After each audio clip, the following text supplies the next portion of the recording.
They've gone and done it again. 5 losses in December for Manchester United. 5 losses in December for Manchester United. Let's say that again. What an abysmal performance from the Reds at Wolverhampton Wanderers today. 2-0 defeat. The second goal for Wolves was just kind of, inevitable, really. Manchester United were trying to scramble and scrape and get something out of the game with 10 men, and they hit us on the counter attack. But Manchester United, even in that, for their second goal, you look at the poor touch by Garnacho. We leave Lisandro Martinez on his own at the back. It was abysmal stuff all round from the Reds. And it's probably going to get worse before it gets better anytime soon. It has been that bad and it continues to be that bad.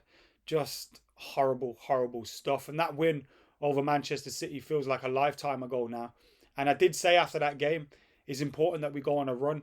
It's not about how well we perform against Manchester City, who, as we've seen, one win in 13 games for them. Their confidence is at an all-time low. They're not playing well at all. As soon as United got the equaliser in that game, they began to get flaky again. And it's Manchester United who are the flaky ones in every other fixture. Losing against Bournemouth, losing against Wolves again today.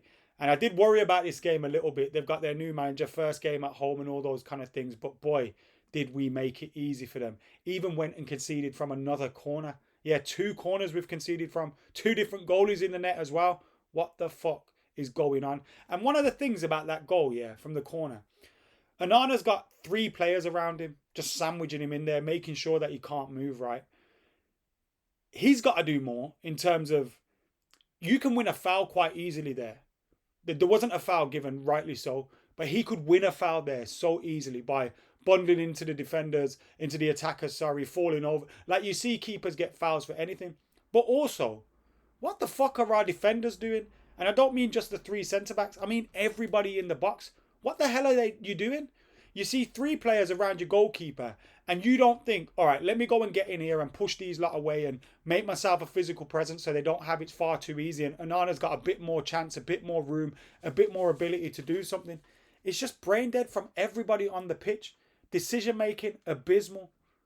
Just so poor, man. And look, we went down to 10 men before the goals, whatever. We would have lost that game with 11 men on the pitch. Genuinely. We would have lost that game with 11 men on the pitch. That's how it felt. It's like the Spurs game.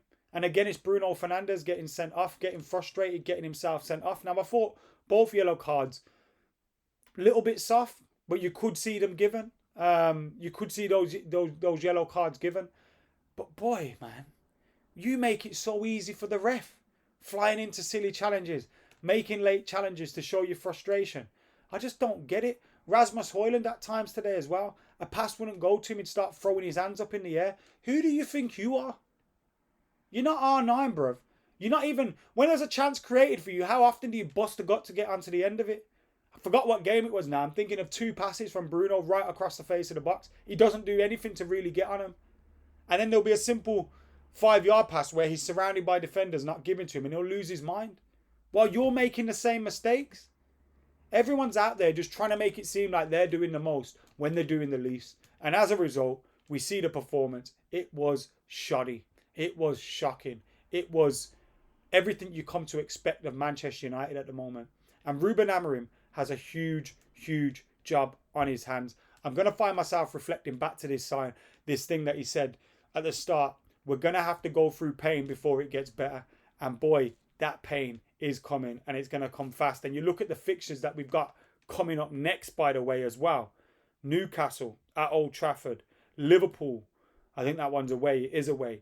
And then we've got Arsenal in the FA Cup. Can't see us getting a point or anything out of any of those games at the moment, the way we're playing. And even if we did, let's say, even if we did go and beat Newcastle or somehow go and beat Liverpool, we go and scupper it up and mess it up again and show no consistency as we continue to do. Now, again, kind of allude to the fact these players, the manager's learning a lot about them, who can and can't cut it. Most of them can't cut it. The manager's trying to get his new system across. He's trying to get his way of playing across. And we've heard the manager went in after the game into the dressing rooms and didn't even say a word. He must be shell-shocked. He must be thinking, boy, these players are a lot worse than I thought. And today you looked at the lineup and I saw some people saying it's close to being our favorite, like our best 11. Like maybe deleting for Maguire and it's our best 11. That shows you how far away we are right now. Because the players on that team, Mazraoui, well, I don't think Mazraoui was good today, but Mazraoui, Amad Diallo, those are the players that you go, you know what? You can build something around them. Lenny Yoro as well. Look, feel sorry for him. He's playing for a team conceding loads of goals at the moment. But he actually looks like there could be a player in there. He's someone that could grow into being a player. But you're looking around and you're sitting there thinking, what the fuck is going on? And when will this get better? Kobbie Mainoo, again, another one that you could expect to build around you because you'd expect to get better. But he needs some help in there, man. Genuinely needs some help in there. Where are the experienced heads stepping up? You got Bruno Fernandes. I love Bruno Fernandes, by the way. I got a lot of time for him. And I also defend him a lot when people get on his back for no reason. But I remember saying at the time, don't give the captaincy to someone that's a hothead. Now, we didn't have much choice in terms of who to give the captaincy to. But you can't have your captain out there getting sent off like that. 3 times this season. 3 times. He's been sent off. I know one of them was overturned, but regardless, 3 times he's been sent off for doing daft things. And just getting frustrated and kicking out and whatnot. It's so annoying, man. But where do we start? Goalkeeper didn't cover himself in glory today. The back line didn't cover themselves in glory today. Mazraoui, again, like I said, he's performed better for Manchester United. But, you know, when the rest of your teammates aren't performing, this is going to happen. I think Manuel Ugarte did all right, to be fair to him. And I think he's grown into the shirt. I probably went too early on Ugarte when I said I didn't really see what he was bought for after the first couple of games.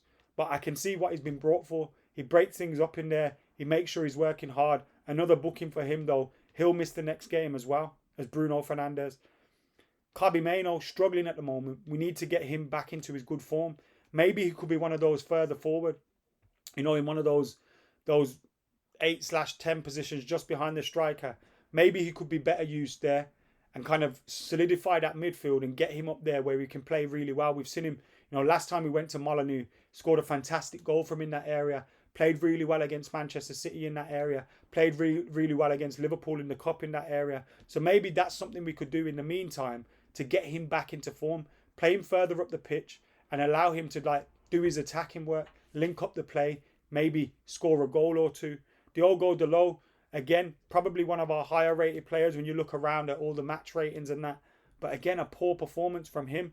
He's been that way all season. Bruno Fernandes, poor performance from him. It's been that way for most of the season. And Rasmus Højlund, like I pointed out, waving his arms about and getting frustrated at everyone when he's not doing the basics himself. Do the basics. Run your channels, run your lines, give your defenders a difficult time. How often are you getting into positions where if someone finds you, you're going to score? Not very often. And again, Rasmus Højlund, someone that I've defended. I think there is a good striker in there. I think the manager could work with him. But he's got to do the basics better. And you got to stop throwing your arms up when a simple pass doesn't go your way. You're not Cristiano Ronaldo, bro. That's not you. Get working hard, get into the right areas, and try and make something happen. Because right now, it's not happening for Manchester United. You look at the subs that we made. Boy, oh boy, Christian Eriksen finished a long time ago. Casemiro, the manager clearly doesn't really trust him. He's played as many minutes as Rashford before today in the last 3 games. And Rashford hasn't been in the squads and he has. Now, he's not been exiled. You know, he's not given an interview saying that he thinks his future lies away from the club. So, of course, he's not going to be exiled. And I think he's a very good pro in terms of training and application and things like that. But clearly the manager doesn't fancy him. Anthony, fuck's sake, where do I start with that one? As soon as he come on, I wanted to turn the TV off. Xerxes, I don't see it. I really don't see it. And Garnacho getting bullied for that goal. Bullied. Needs to be stronger. Again, Garnacho, someone that I actually think could have a future, like a bright future at the club. Played an awful lot of football in the last year and a half. But you got to do the basics better, man. Everyone's got to do the basics better.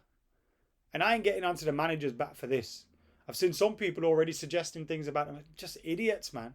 He's got to work with these clowns. And look, in the summer, this isn't me saying I was right in the summer because I was wrong in the summer.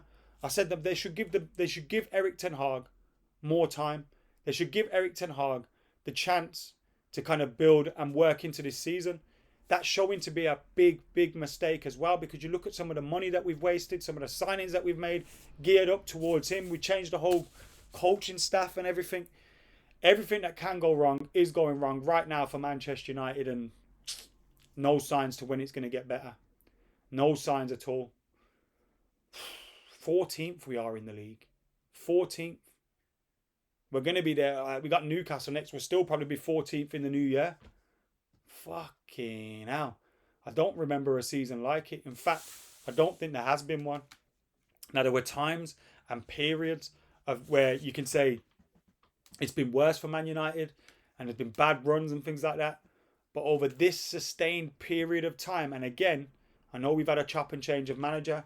We had an interim in between. You have to give Ruben Amorim time. You have to give him, a couple of windows as well by the looks of things. Shocking. Feel shell-shocked. Not by the result either, because I half expected it, but by some of these fucking performances, man. They're so embarrassing. Do any of these players still want to play for Man United? Do you want to play for this manager? Do you want to be a part of the future? Because you're not fucking showing it. There's a handful of players that you think should deserve to be there next season. Like I said, Mazraoui, Ugarte, Maino, Amad Diallo. Outside of that, I'm struggling. Anyway, I'm AdamMcKola. I'm out of here. Let me know your thoughts in the comments.